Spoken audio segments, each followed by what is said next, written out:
ढोलकपुर गांव में एक कालू कौवा रहता था, जिसका जिंदगी जीने का तरीका बाकी सब पक्षियों से अलग था।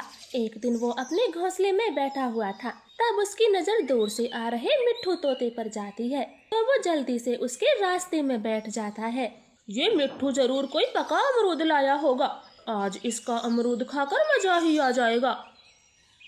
अरे सामने तो निकम्मा कालू कौवा बैठा है, यहीं से रास्ता बदल देता हूँ, वरना ये मेरा अमरूद छीन लेगा।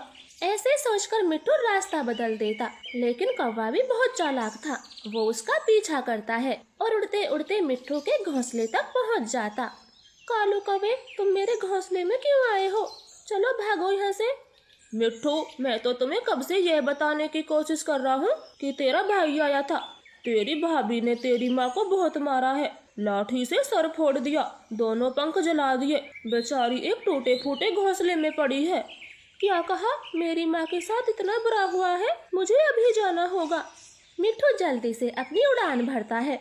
वो एक ही पल उड़ा था, तभी उसे याद आता है, अरे मेरे भाई की तो अभी शादी भी नहीं हुई, इस कालू ने बुद्धू बनाया।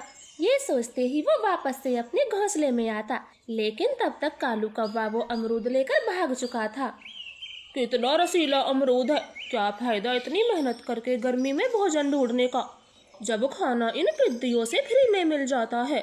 ऐसे ठाके लगाकर हंसता हुआ वो सारा अमरूद खा लेता है। उसका पेट भर जाता है। हाँ, अब थोड़ा मौज मस्ती करके आता हूँ, जंगल में क्या हालचाल है। फिर कालू कौवा लंबे सैर सपाटे पर निकल जाता है। तब उसकी नजर एक छोटी चिड़िया पर जाती। वो भारी भरकम गेहूं की फलियां लाद कर उड़े जा रही थी। अरे रुको रुको चिड़िया, जरा आराम तो कर लो, ये बोझा ढो ढो कर एक दिन मर जाओगी। कालू कौवे, अगर बोझा नहीं ढोंगी तो भूख से मर जाऊंगी। चिड़िया, ये इतना सारा दाना लेकर कहाँ जा रही हो? तुम चाहती तो अपना पेट भर के इसे फेंक देती और खाली हाथ मेरी तरह घूमती, प्रकृति का आनंद लेती, मगर नहीं, मेरे जैसी अकल तुम जैसे छोटे पक्षियों को नहीं आ सकती।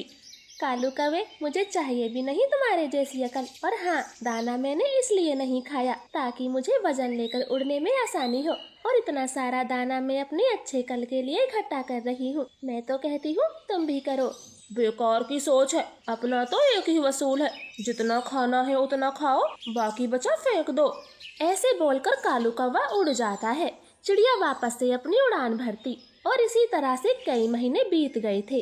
बरसात का मौसम आया था, आंधी तूफान चलने लगे थे, छोटे मोटे पेड़ तबाह हो जाते हैं, केवल बड़े पेड़ ही बच पाए। उस दौरान कालू कौवा अपने घोंसले में आराम फरमा रहा था। हाँ, क्या मस्त हवा चल रही है, काश मैं ऐसे ही लेटा रहूं और कोई मेरे मुंह में अंगूर के रसीले रसीले दाने डाल दे, मजा ही आ जाएगा। कालू ठंडी ठंडी हवाओं का आनंद ले रहा था। तभी हवा तेज हो जाती है और घोंसले समेत ही वो जमीन पर आ गिरता, और तभी बारिश भी होने लगती है। हे भगवान, कितनी तेज बारिश तूफान आया है, अब यहाँ खुले में नहीं रुक सकता, किसी से मदद लेनी होगी।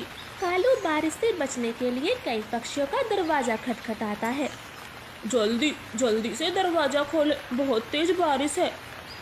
दरवाजा मिट्ठू तोते ने खोला था। अरे गंदे कौवे, तुम तो वही हो ना जो मेरा अमरूद लेने को झूठ बोला और भाग गए थे। तोते, छोड़े पुरानी बातें, मुझे घर में ले ले, बाहर बहुत तेज बारिश है। नाना, कहीं और ठिकाना ढूंढो, चलो भागो यहाँ से, मेरे घर में झूठे लोगों के लिए कोई जगह नहीं है। मिट्ठू तो दरवाजा बंद कर देता।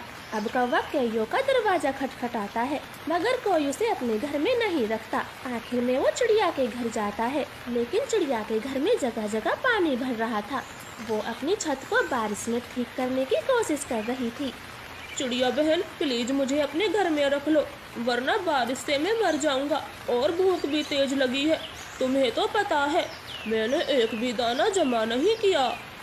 कालू, मेरे घर में ढेर सारा दाना है, आप पेट भर खा लो। वैसे भी मेरे घर में पानी भर रहा है, सब खराब ही होना है, आप अंदर जाकर अपना पेट भर ले। चिड़िया, आप घर की छत पर क्यों बैठी हो, वो भी इतनी तेज बारिश में? चलो तुम भी भीतर आ जाओ। कालू कौवे, तेज बारिश से छत में छेद हो गई है। मैं उन्हें पत्तों से ढकने की कोशिश कर रही हूँ, लेकिन जैसे ही और पत्ते लेने जाती हूँ, पहले पत्ते उड़ जाते हैं। कालू कौवे को चिड़िया पर दया आती है और वो केले के बड़े बड़े पत्ते लेने चला जाता है। लगातार 2 घंटे में वो कई सारे पत्ते लाता है। तेज बारिश में उड़ते उड़ते वो थक चुका था। चिड़िया, ये लो बड़े बड़े पत्ते, मैं ये जो बेल लाया हूँ इससे छत को बंधवा देता हूँ। कालू कौवे ने सारी छत की मरम्मत करवा दी थी, वो बहुत मजबूत हो गई थी। कौवे भैया, अब घर में चले, आपको भूख लगी है। चिड़िया कौवे को चने के दाने देती है। कौवे ने तो पहली बार मेहनत करके खाना खाया था, उसे अलग ही सुकून मिलता। वाह चिड़िया, आज दाना कितना स्वादिष्ट लगा है। मैं हमेशा से लूट कर खाता रहा, लेकिन इतना स्वाद कभी नहीं आया। हाँ कौवे भैया, अब कभी ठाले मत रहना। इस मौसम के लिए हमेशा घर बनाना चाहिए और खाने का भी बंदोबस्त करना होता है। ऐसे आलसी कौवे को समझ आता है और वो ये बारिश चिड़िया के घर में सुकून से बिताता। मगर मन ही मन उसने अब फैसला कर लिया था कि आने वाले खराब मौसम के लिए वो सारी तैयारियां करेगा, जो एक सुखी जीवन जीने के लिए पर्याप्त होती है। तो प्यारे दोस्तों, प्लीज़ हमारी कहानी को लाइक और चैनल को सब्सक्राइब करें और हमें आगे बढ़ाएं। आपका धन्यवाद।